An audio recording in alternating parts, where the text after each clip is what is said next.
Corona संक्रमण से संपूर्ण विश्व परेशान है और लॉकडाउन होने से स्कूल, कॉलेज एवं शिक्षण संस्थाएं भी बंद हैं। आइए हम लॉकडाउन का सदुपयोग करें और डिजिटल के सहारे अपना ज्ञानवर्धक ज्ञान बढ़ाते हैं। दोस्तों, आज है 4 अगस्त। तो बिना टाइम वेस्ट करते हुए हम आज के बेस्ट क्वेश्चंस को डिस्कस करते हैं। दोस्तों, पहला क्वेश्चन दिया है, name the ministry which launch programme under Gramodyog Vikas योजना टू बेनिफिट आर्टिसंस मैन्युफैक्चरिंग अगरबत्ती। यानी अगरबत्ती निर्माण करने वाले कारीगरों को लाभ पहुंचाने के लिए ग्राम उद्योग विकास योजना के तहत कार्यक्रम शुरू करने वाले मंत्रालय का नाम बताइए। तो यहाँ पे ऑप्शन दिए, ministry of culture, ministry of finance, ministry of micro small and medium enterprises या फिर मिनिस्ट्री ऑफ एक्सटर्नल अफेयर्स। तो दोस्तों, इसका सही आंसर है मिनिस्ट्री ऑफ MSME यानी माइक्रो स्मॉल मीडियम इंटरप्राइजेस। ये जो मिनिस्ट्री है उन्होंने अगरबत्ती निर्माण करने वाले कारीगरों और लाभ पहुंचाने के लिए ग्रामोद्योग विकास योजना के साथ एक कार्यक्रम शुरू किया है।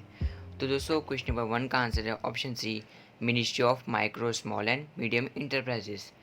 और यहाँ पे हम इंफॉर्मेशन दे दें तो जैसे कि आपको दिख रहा है, government of India launches a programme for manufacturing of agarbatti Gramodyog Vikas योजना।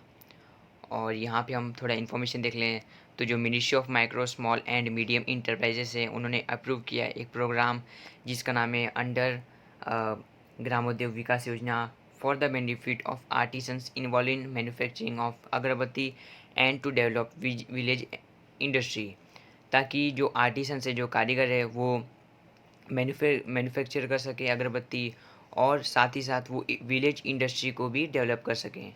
और जो प्रोग्राम है उसमें 2000 एटॉमिक अगरबत्ती यहाँ पे हैं टोटल, और जो मशीन से बनाए जा रहे हैं, और उसमें से 40 मिक्सिंग मशीन्स हैं जो कि आर्टिजन्स को प्रोवाइड किया जाएगा, कारीगरों को। तो दोस्तों, क्वेश्चन नंबर 1 का आंसर है option C, ministry of micro small and medium enterprises. दोस्तों, आई एम क्वेश्चन नंबर 2 देखते हैं। Who launch India report digital education June 2020 prepare by department of school education and literacy. यानी स्कूल शिक्षा और साक्षरता विभाग द्वारा तैयार इंडिया रिपोर्ट डिजिटल शिक्षा जून 2020 किसने शुरू की है। तो यहाँ पे ऑप्शन दिए, अर्जुन मुंडा, रमेश पोखरियाल निशांक, राजनाथ सिंह या फिर अमित शाह। तो दोस्तों, इसका सही आंसर है रमेश पोखरियाल निशांक। रमेश पोखरियाल निशांक ने स्कूल शिक्षा और साक्षरता विभाग द्वारा इंडिया रिपोर्ट डिजिटल शिक्षा जून 2020 शुरू की है। तो दोस्तों, क्वेश्चन नंबर 2 का answer option B, Ramesh Pokhriyal Nishank. और यहाँ पे हम इसके बारे में जाने तो यहाँ पे जैसे कि आपको तस्वीर दिख रहा है, इनका नाम है रमेश पोखरियाल निशांक, जो कि HRD मिनिस्टर है, मिनिस्टर ऑफ HRD। और यहाँ पे आपको दिख रहा है India report digital education June 2020। और इसके बारे में इंफॉर्मेशन जाने तो जो रमेश पोखरियाल निशांक है, union minister of for human resource development, इन्होंने लॉन्च किया एक completion India report digital education June 2020, जो कि प्रिपेयर किया गया डिपार्टमेंट ऑफ स्कूल एजुकेशन और literacy under the ministry of human resource development on the innovative initiatives on remote learning through digital education. और जो ये रिपोर्ट है वो हाईलाइट्स करेगी मेथड जो कि MHRD यानी ministry of human resource development ने और एजुकेशन डिपार्टमेंट ऑफ स्टेट्स और यूनियन टेरिटरीज ने किया है, ताकि जो एजुकेशन है वो चिल्ड्रन के घर यहाँ पे पहुँच सके और उन लोग एजुकेशन का लाभ उठा सकें। तो दोस्तों, क्वेश्चन नंबर 2 का आंसर है ऑप्शन बी, रमेश पोखरियाल निशांक। दोस्तों, आई एम क्वेश्चन नंबर 3 देखते हैं। India tied up with which country for 5 new medicinal research projects worth 8 million pounds. यानी भारत ने 8 मिलियन पाउंड्स के 5 नए औषधीय अनुसंधान परियोजनाओं के लिए किस देश के साथ समझौता किया है। तो यहाँ पे ऑप्शन दी, यूनाइटेड किंगडम, अमेरिका, रशिया या फिर जापान।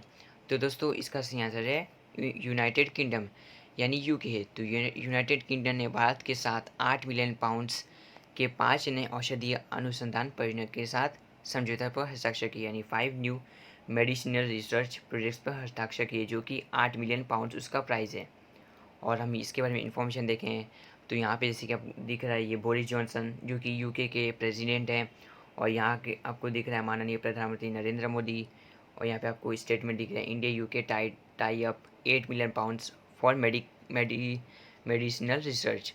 और इसके बारे में इंफॉर्मेशन देख लें तो जो लॉर्ड तारिक अहमद हैं, विम्बलडन के minister of state for south Asia और कॉमनवेल्थ, उन्होंने अनाउंस किया फंडिंग, ताकि इंडिया और यूनाइटेड किंगडम के बीच अच्छा समझौता हो।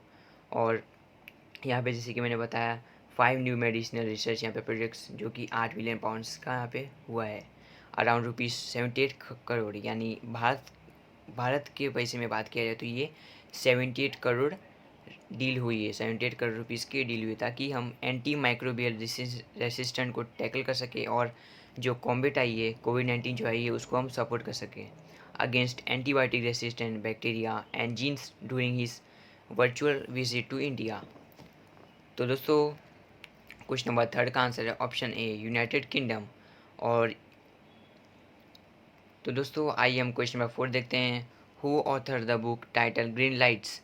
ग्रीन लाइट्स नामक पुस्तक के लेखक कौन है? तो यहाँ पे ऑप्शन दिए केनी Wilson, gym Shaw, Bong Jong जू या फिर मैथ्यू मैकनॉगे। तो दोस्तों इसका सही आंसर है मैथ्यू मैकनॉगे। मैथ्यू मैकनॉगे ने ग्रीन लाइट्स नामक पुस्तक के लेखक हैं, ये इन्होंने लिखी है। और यहाँ पे आपको दिख रहा है इनका नाम है मैथ्यू मैकनॉगे, जिन्होंने ग्रीन लाइट्स पुस्तक लिखी है। इसके बारे में डिटेल में जाने तो जो green lights debut book author by Oscar winning actor Matthew McConaughey, उन्होंने ये भी पब्लिश किया गया। Crown Publishing Group is set to be release on 20 October 2020, यानी 20 अक्टूबर तक ये रिलीज़ हो जाएगी। और ये बुक में डिस्क्राइब किया गया ना कि ट्रेडिशनल मेंबर और उसके साथ प्ले बुक जो कि एडवेंचर्स और लाइफ एक्सपीरियंस ऑफ मैकनॉगे का भी बताया जाएगा, यानी जो उसमें एडवेंचर है और लाइफ एक्सपीरियंस का भी मैकनॉगे जो वहाँ पे थे वो भी बताया जाएगा। मैकनॉगे ने यहाँ पे डिस्क्राइब किया है कि जो ग्रीन लाइट्स है वो एक एल्बम है जो कि रिकॉर्ड और स्टोरीज भी लाइफ के बारे में इसमें दिया जाएगा। और इन्होंने अपने एनेक्डोट्स, पोएम्स, लाइफ लेसन्स इसमें शेयर किया है। तो ये बुक के बारे में हमने जाना क्या क्या इस बुक में डिटेल दिया है। तो दोस्तों क्वेश्चन नंबर 4 का आंसर है ऑप्शन डी मैथ्यू मैकनॉगे। दोस्तों आइए हम क्वेश्चन नंबर 5 देखते हैं। हु हैज़ लॉन्च विद्यार्थी विज्ञान मंथन 2021, यानी किसने विद्यार्थी विज्ञान मंथन 2020-21 का शुभारंभ किया है? तो यहाँ पे option D Ramesh Pokhriyal, Prakash Javadekar, doctor Harshvardhan या फिर रेणु देवी। तो दोस्तों इसका सही आंसर है डॉक्टर हर्षवर्धन। डॉक्टर हर्षवर्धन ने विद्यार्थी विज्ञान मंथन 2020-21 का शुभारंभ किया है। तो ये इंपॉर्टेंट क्वेश्चन बन सकता है, तो इसको ध्यान में रखिए। और डॉक्टर हर्षवर्धन स्वास्थ्य मंत्रालय और अर्थ मिनिस्टर यानी ministry of health affairs and earth minister भी हैं डॉक्टर हर्षवर्धन। और यहाँ पे हम देखें तो ये जो लॉन्च ऑफ विद्यार्थी विज्ञान मंथन 2020-21 है वो डॉक्टर हर्षवर्धन द्वारा किया गया। Honourable union ministry of science technology, ministry of earth science and ministry of health and family welfare. Saturday August 1/20 को यहाँ पे मतलब अगस्त 1 2020 को यहाँ पे 2/15 के बीच किया गया। तो दोस्तों क्वेश्चन नंबर 5 का आंसर है ऑप्शन सी डॉक्टर हर्षवर्धन। और हम इसके बारे में जानें तो जो विद्यार्थी विज्ञान मंथन है एक इनिशिएटिव है विज्ञाना भारती द्वारा, और यहाँ पे इसके साथ कोलैबोरेट करेगी विज्ञान प्रसार जो कि एक ऑर्गेनाइजेशन है under the department of science and technology. किसके अंडर आती है? Department of science and technology के अंदर आती है।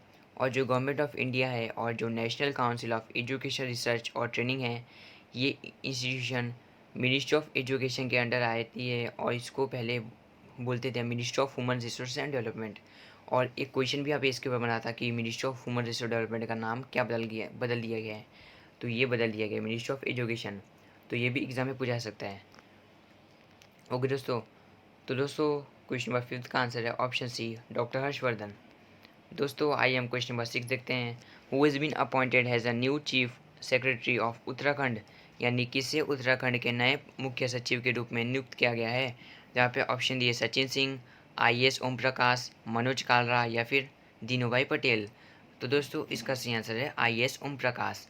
IAS ओम प्रकाश को उत्तराखंड के नए मुख्य सचिव के रूप में नियुक्त किया गया है। तो दोस्तों क्वेश्चन नंबर 6 का आंसर है option B IAS Om Prakash. और उत्तराखंड के बारे में बात करें तो यहाँ का कैपिटल है देहरादून। यहाँ के CM है माननीय त्रिवेंद्र सिंह रावत और यहाँ की गवर्नर हैं माननीय बेबी रानी मौर्य।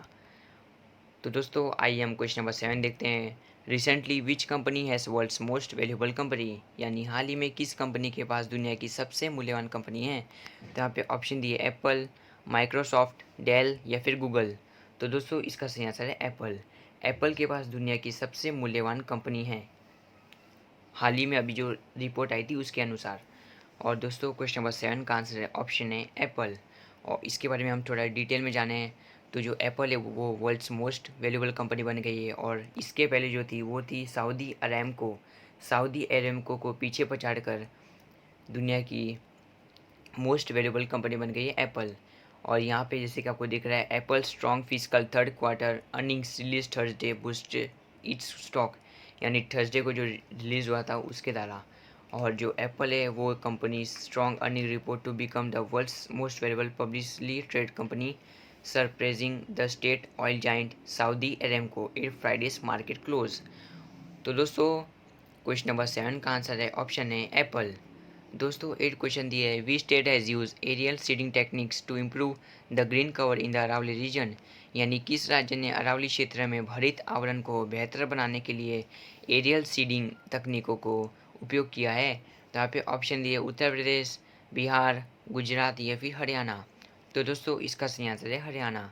हरियाणा ने अरावली क्षेत्र जो अरावली रीजन है उसको ग्रीन यानी हरित आवरण को बेहतर बनाने के लिए एक एरियल सीडिंग तकनीक उपयोग किया है। तो दोस्तों क्वेश्चन नंबर 8 का आंसर है ऑप्शन डी हरियाणा। और इसकी बात करें तो यहाँ का कैपिटल है चंडीगढ़, यहाँ के सीएम है माननीय मनोहर लाल खट्टर और यहाँ के गवर्नर है सत्यदेव नारायण आर्य। ओके दोस्तों, और हम इसके बारे में इंफॉर्मेशन देख लें तो यहाँ पे जैसे कि दिख रहा है फॉरेस्ट डिपार्टमेंट उन्हें यूज़ किया drone for aerial seeding to increase green cover Aravallis range में। और यहाँ पे आपको दिख रहा है बहुत जो मेंबर्स थे उसके वो वहाँ पे उपस्थित थे। इसके बारे में इंफॉर्मेशन देख लें तो जो इंडियन एक्सप्रेस है उनके अनुसार एरियल सीडिंग को यहाँ पे अभी प्लांटेशन ऑफ सीड्स और एक्सेसिबल एरियाज में कराया जाएगा। और इसके तहत जो पायलट प्रोजेक्ट है उसको भी चेक किया जाएगा ताकि यहाँ पे जो टेक्निक है वो इफ़ेक्टिव काम करे कि नहीं। और जो एरियल सीडिंग है वो एक प्रोसेस है जहाँ पे seed balls covered with clay compost and char along with other components spray on the ground. जो भी एक कंपोनेंट यहाँ पे मैंने बताया उसको ग्राउंड में स्प्रे किया जाता है। तो दोस्तों क्वेश्चन नंबर 8 का आंसर है ऑप्शन डी हरियाणा। दोस्तों आइए हम क्वेश्चन नंबर 9 देखते हैं। क्वेश्चन नंबर 9 दिया है विच प्लेटफॉर्म स्टार्टेड द आत्मनिर्भर Bharat logo design contest on its website, यानी किस मंच ने अपनी वेबसाइट पर आत्मनिर्भर भारत लोगो डिज़ाइन प्रतियोगिता शुरू की है। तो यहाँ पे ऑप्शन दिए दिल्ली गवर्नमेंट डॉट इन, यूपी गवर्नमेंट डॉट इन या फिर माई गवर्नमेंट डॉट इन या फिर बिहार गवर्नमेंट डॉट इन। तो दोस्तों इसका सही आंसर है माई गवर्नमेंट डॉट इन। माई गवर्नमेंट डॉट इन एक मंच है जो कि आत्मनिर्भर भारत लोगो डिज़ाइन प्रतियोगिता द्वारा शुरू की गई है। तो दोस्तों क्वेश्चन नंबर 9 का आंसर है option C my government dot India. और इसके बारे में हम जानें तो दोस्तों जो माई गवर्नमेंट डॉट इन जो वेबसाइट है वो कंडक्ट कर रही है आत्मनिर्भर भारत लोगो डिज़ाइन कॉन्टेस्ट ताकि ये इसमें इंकरेज करे स्पिरिट ऑफ इनोवेशन और सेल्फ रिलायंस यानी आत्मनिर्भर। और दोस्तों जो भी ये कॉन्टेस्ट में जीतेगा उनको प्राइज़ भी दिया जाएगा। और जो गवर्नमेंट है वो देख रही है कि जो आइडेंटिटी दिया गया है आत्मनिर्भर भारत अभियान जो कि लोगो बेस्ड डेवलप किया गया है on creative and innovative inputs from the cities of the country through the आत्मनिर्भर भारत लोगो डिज़ाइन, यानी आत्मनिर्भर भारत लोगो डिज़ाइन कॉन्टेस्ट द्वारा किया गया है। तो दोस्तों क्वेश्चन नंबर 9 का आंसर है option C my government dot in. दोस्तों आइए हम क्वेश्चन नंबर 10 देखते हैं who has won the Prem Bhatia award for journalism, यानी किसने पत्रकारिता के लिए प्रेम भाटिया पुरस्कार जीता है। तो यहाँ पे ऑप्शन दिए मुस्कान परमार, दीपंकर घोष, भानु पटेल या फिर जीत सोलंकी। तो दोस्तों इसका सही आंसर है दीपंकर जोशी। दीपंकर जोशी को जर्नलिज्म के लिए प्रेम भाटिया पुरस्कार अवार्ड से सम्मानित किया गया है। तो दोस्तों क्वेश्चन नंबर 10 का आंसर है ऑप्शन बी दीपांकर घोष।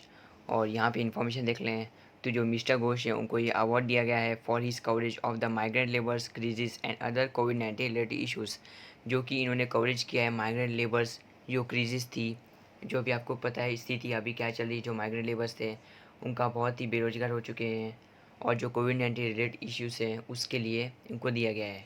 और जो people's archive of rural India यानी परी एक नॉन प्रॉफिट जर्नलिज्म वेबसाइट है जो कि रिपोर्टिंग ऑन रूरल इंडिया को डेडिकेट करता है, has been awarded for its extensive field reporting including its reporting on the effects of climate change and the impact of the pandemic on rural India, यानी जो इन्होंने pandemic के ऊपर बताया है और जो climate change migrant labours, climate change और पेंडेमिक के बारे में जो इन्होंने अच्छे से रिपोर्टिंग की है उसके लिए इनको अवार्ड दिया गया है। तो कौन सा अवार्ड दिया गया है? ये है प्रेम भाटिया पुरस्कार अवार्ड। और ये अवार्ड के ऊपर है, तो इसको यहाँ पे ध्यान में रखिए क्योंकि ये आपके सारे एग्जाम से पूछा सकते हैं।